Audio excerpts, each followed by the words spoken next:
Hello, আসসালামু আলাইকুম everyone. আমি আজকে আসলাম আমাদের ফাদার্স ডে ছোট্ট একটা সেলিব্রেশন এটা শেয়ার করতে। আমরা এখানে বাবুর জন্য একটা গিফট কেনার জন্য চলে গিয়েছিলাম। দেখতেই পাচ্ছেন কি গিফট। সো অনেকদিন আমি ওকে কোনো গিফট দিই না বা দিতে পারি না, তো ওখান থেকে আমরা সরাসরি চলে গেলাম একটা কেক নিতে, যেহেতু ফাদার্স ডে কেক না নিলে তো চলবেই না।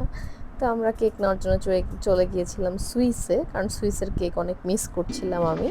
তো যাই হোক, এখানে আসার পরে ওকে সারপ্রাইজ দেওয়া হলো। Happy father's day.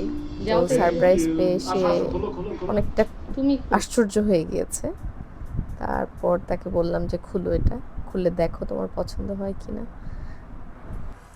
এখন এখানে আনবক্সিং পর্ব চলছে এবং সে কতটা সারপ্রাইজ, তার মুখের এক্সপ্রেশনটা আপনারা খেয়াল করলে বুঝতে পারবেন যে একদম হাসি মুখটা হঠাৎ করে, মানে ওর মানুষের বুকে চাপ দিলে যেরকম হয় ব্যাপারটা ওরকম হয়ে গেছে, আমি জানি। তো ও খুবই পছন্দ করেছে জিনিসটা, এতে আমরা হ্যাপি। আমরা অনেক চিন্তা ভাবনা করতে করতে কোনটা নিব কি নিব কোনটা নিব কি নিব এরকম করতে করতে লাস্টে মেয়েরা এটা ডিসাইড করাতে এটাই নেওয়া হয়েছিল। সো পছন্দ করছে, ছেলেকেও দেখাচ্ছে। ঘড়িও অনেক পছন্দ করে। আর এখানে আমার ছেলের কান্নাকাটি শুরু হয়ে গেছে। আমি মাঝখান দিয়ে একটা কথা বলছিলাম, সেটা আমি কেটে দিয়েছি। তো তার কান্নাকাটির পর্ব চলতেছে। কান্নাকাটি ছাড়া আমাদের কোনো কমপ্লিট হয় না প্রোগ্রাম, কেউ না কেউ কান্না করবে। তো এখন মেয়েরা মিলে, ছেলে তো ধরবেই না, মেয়েরা মিলেই ঘড়ি পরাচ্ছে। ঘড়ির হুকটা আটকানোর জন্য ওকে বলা হয়েছে, সেটাও আটকাবে না, কারণ ওর কান্না নিয়ে ব্যস্ত। কানতে হবে তো, না তো কমপ্লিট হবে না কোনো ফাংশন। তো এখানে মুখ, কি বানরের গলায় মুক্তার মালা এরকম বলতেছে। তো বলতেছে যে ঘড়িটা অনেক পছন্দ হয়েছে ওর। অনেক দিন পরে ওকে আমি একটা মনের মতো ঘড়ি গিফট করলাম। Happy father's day. তো এখানে কেক কাটাকাটি পর্ব চলছে।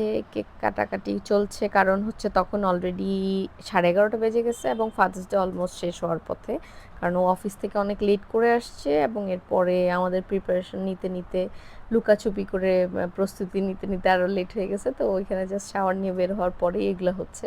এবং আমি তখন পর্যন্ত রান্না বসাতে পারি নাই যে আমরা ডিনার কী করব। তো ডিনার করার জন্য আমি খুব তাড়াহুড়া করছিলাম যে একটু তাড়াতাড়ি তোমরা এই পর্বটা শেষ করো, তাহলে আমি রান্না করতে পারি। তো এখানে অলমোস্ট 11:45 বেজে গেছে এগুলো করতে করতে। এরপর আমি রান্নায় ঢুকেছি।